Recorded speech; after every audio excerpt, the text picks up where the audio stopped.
Gihatagan og tunga sa tuig o unom ka bulan sa International Criminal Court si former President Rodrigo Duterte aron paandamo no sa sunod nga hearing nga mao ang confirmation sa mga kaso batok sa iya mo ni gitawag nga confirmation of charges no.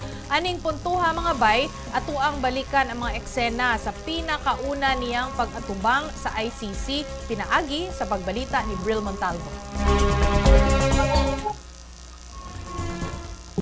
Again, Pipilang kahigayon nga ginapabalik-balik ni former President Rodrigo Duterte ang mga ginatranslate nga pangutana sa Romanian judge sa International Criminal Court. Pinaagi lang sa usa ka video conference mitabong si Digong sa iyang labing-unang court appearance sa The Hague, Netherlands. Daw nagluya kini busa gihatagan siya og konsiderasyon sa mga judge. I'm not going to ask you to stand up because I know your condition, so I'm going to allow you to remain seated.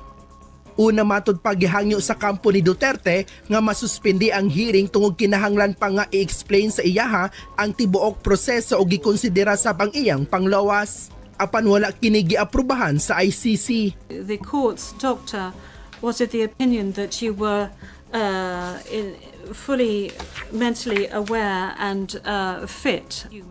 Sunod nga gisaysay kay Duterte ang detalye sa iyang kaso isip alleged and indirect co-perpetrator sa crime against humanity of murder. Murder of at least 19 persons, allegedly drug pushers or thieves, killed by members of the Davao Death Squad. Murder of at least 24 persons, allegedly criminals, such as drug pushers or thieves or drug users. Giusa-usasab og basa ang iyang mga katungod. Lakip na ang paghatag og interpreter nga libre.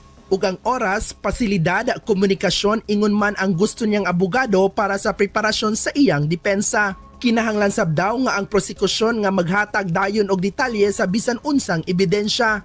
Ug mamahimo sab nga hangyoon ni Duterte ang temporaryong kagawasan samtang wala pa nagsugod ang mismong trial. Gihangyo sab ni former Executive Secretary Salvador Medialdea isip legal counsel ni Duterte nga mahatagan og pamahayag. Sumala niya makaula og politically motivated ang gihimong pag-aresto sa kanhing presidente. To us lawyers, this would be called an extrajudicial rendition. To the less legally inclined, it was a pure and simple kidnapping. Sa September 23 na ang gikatakdang sunod nga trial kung diin sugdan nga kumpirmahon ang mga kaso kontra kang Duterte. Human niini, diri pa lang mahatagan og higayon si Vice President Sara Duterte nga makit-an ang iyang amahan. So sinabi niya, unang-una, relax lang. Okay. May hangganan ang lahat? There is a day of reckoning. Tell them I am okay. I just miss Filipino food.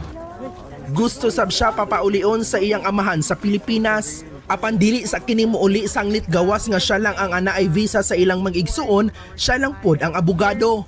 Giabisuhan na lang niini ang iyang mga igsuon mahitungod sa impormasyong i-raid ang ilang mga panimalay. Sa dihang nagpost sabog ingon ani si CIDG Chief Major General Nicolas Torre III. The search warrant applied for all the houses, all our houses, all the members of the family. So I just told them that just secure your valuables. We expect that there will be planted evidence inside the houses. So I told them that we'll just have to face that as well because that is the template that they did with former Congressman Arnie Teves. Una na sab gidinay sa PNP Region 11 nga magpahigayon sila og grade sa balay sa mga Duterte. Sa kampo sab sa Malacañang, makita matud pa sa labing unang pag-atubang ni Duterte sa ICC ang mga elemento nga patas ang maong trial.